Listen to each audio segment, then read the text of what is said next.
तो hello friends, welcome back to our YouTube channel. तो दोस्तों, स्वागत है आप सब लोगों का हमारे यूट्यूब चैनल के अंदर। तो दोस्तों, आज हम पढ़ने जा रहे हैं HIV, ह्यूमन इम्यूनोडेफिशिएंसी वायरस। तो गाइस, सबसे पहले ये क्या है तो अपन आज इसका इंट्रोडक्शन पढ़ेंगे, और अगर आपको इसका और भी वीडियोस चाहिए तो हम अगले वीडियोस में आपको बताएंगे कि ये क्या होता है, कैसे होता है, इसके साइन एंड सिम्टम्स कब आते हैं, ये कितने दिनों में होता है और कितने दिनों में नहीं होता है, इसके सिम्टम्स कब दिखते हैं, कब नहीं दिखते।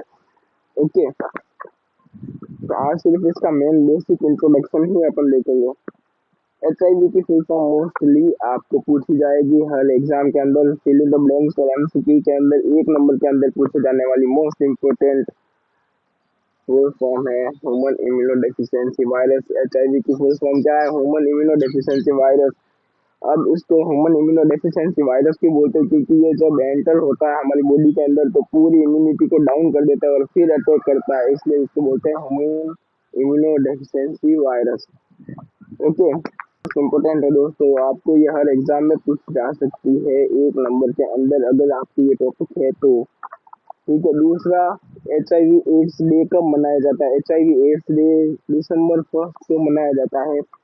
ये मोस्टली कॉम्पिटिटिव एग्जाम में पूछे जाने वाला सवाल है कि HIV और एड्स डे कब मनाया जाता है, तो आपको बताना है कि 1 दिसंबर को मनाया जाता है। ओके, ये सारी इंपॉर्टेंट लाइन्स है जो आप एग्जाम में हर क्वेश्चन में लिख सकते हो, जो 3 नंबर के क्वेश्चन मोस्टली इनसे कवर हो जाएंगे। ओके, इन पॉइंट से कवर हो जाएंगे।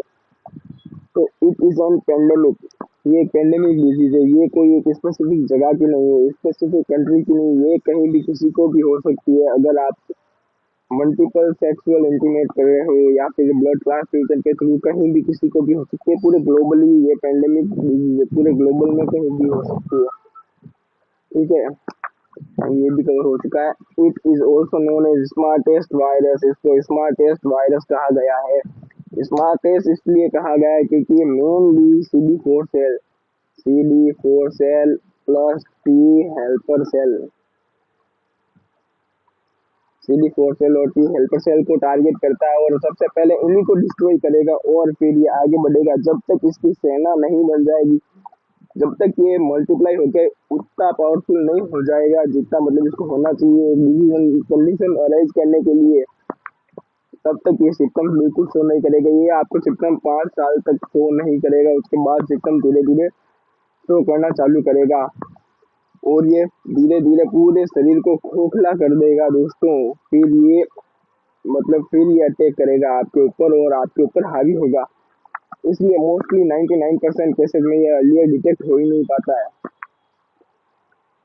फिर हम देखेंगे it can be cause AIDS, ये सबसे मेन एड्स कोज करता है। एड्स एक्वायर्ड इम्यूनोडेफिशिएंसी सिंड्रोम, इसकी भी मोस्टली डेफिनेशन पूछी जाती है HIV के साथ 1 नंबर में। एड्स की फुल फॉर्म क्या होती है? Acquired immunodeficiency syndrome. Acquired immunodeficiency syndrome, ये आपको याद करने की जरूरत है दोस्तों, ये पॉइंट आपको याद होने ही चाहिए। इंट्रोडक्शन में बता रहा हूँ तो ये पॉइंट आपको याद होने चाहिए, तभी आप 3 नंबर का सवाल कवर कर पाओगे, इन पॉइंट के बिना नहीं हो पाएगा। इससे एड्स कोज होता है एक्वायर्ड इम्यूनोडेफिशिएंसी सिंड्रोम, जो कि ये भी इम्यूनिटी कम कर देता है, मतलब HIV करने के एड्स बन जाता है। ओके, ये वायरस जब हावी हो जाता है शरीर पे तो ये एड्स का रूप ले लेता है। ओके, और इसमें 99% अनट्रीटेबल होता है। इसमें अगर ये किसी को हो जाए तो डेथ होनी कंफर्म होती है। अभी तक इसका कोई भी इलाज नहीं है और फ्यूचर में शायद टेक्नोलॉजी डेवलप हो जाए तो आ सकता है, बट अभी तक इसका सिस्टमेटिकल ट्रीटमेंट भी होता है। अब देखते हैं last point, mainly affect CD4 cell और T हेल्पर सेल। ये मेनली CD4 सेल और T हेल्पर सेल को अफेक्ट करता है। अगर आप ये वाला पॉइंट लिखते हैं, अगर आप ये वाला पॉइंट लिखते हैं तो आपके मार्क्स बढ़ने के चांसेस और हो जाएंगे। ओके, मतलब ये मोस्ट इम्पोर्टेंट रोल प्ले करता है, ये वाला point most important role play करता है इसमें, इस टॉपिक के अंदर। मेनली CD4 सेल और T हेल्पर सेल को अफेक्ट करेगा क्योंकि जो T हेल्पर सेल होती है, T हेल्पर सेल जो होती है वो मोस्टली प्रोटेक्शन का काम करती है, प्रोटेक्शन प्लस डिटेक्शन। मतलब ये जो भी फॉरेन पार्टिकल्स होते हैं उसको प्रोटेक्ट करती है और डिटेक्ट करती है अर्लियर स्टेज के अंदर, ये पैथोजन को डिटेक्ट करने का काम करती है। अगर HIV आके इस पे अटैक कर देता है, HIV आके इस पे अटैक कर देता है और इसको डिस्ट्रॉय कर देता है, तो बॉडी को पता ही नहीं चलेगा कि हमारी बॉडी के अंदर कोई दूसरा वायरस आया है। इसको अटैक करके फिर ये CD4 सेल की तरफ जाएगा और फिर ये जब न्यूक्लियर मतलब सेल के अंदर एंटर होगा तो HIV वायरस जो होता है सिंगल स्टैंडर्ड RNA से बना होता है, जो कि डबल स्टैंडर्ड में कन्वर्ट हो जाएगा और मल्टीपल कॉपीज बना लेगा। ओके, मल्टीपल कॉपीज बनाने का मतलब ये अपनी एक फौज तैयार कर लेगा बॉडी की सेल्स के जैसे कि जैसी, तो जो ये मतलब बॉडी होती है डिटेक्ट ही नहीं कर पाएगी कौन सी अपनी सेल है और कौन सी HIV की सेल है, इसलिए इसको स्मार्टेस्ट वायरस कहा गया।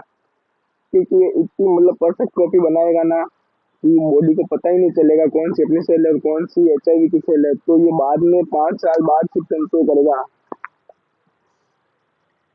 5 साल बाद सिस्टम शो करेगा। ओके, इसलिए इसको बोलते हैं स्मार्टेस्ट वायरस और मेनली काम होता है ये किसको डिस्ट्रॉय करता है, CD4 सेल और T हेल्पर सेल को। ओके, तो ऐसे वीडियो के साथ हमारे साथ बने रहिए और सब्सक्राइब कीजिए हमारे यूट्यूब चैनल को। अगर आपको हमारी वीडियो पसंद आई हो तो अगला पार्ट देखना मत भूलिएगा, जिसमें हम बताएंगे HIV कैसे होता है। Okay, thank you so much guys.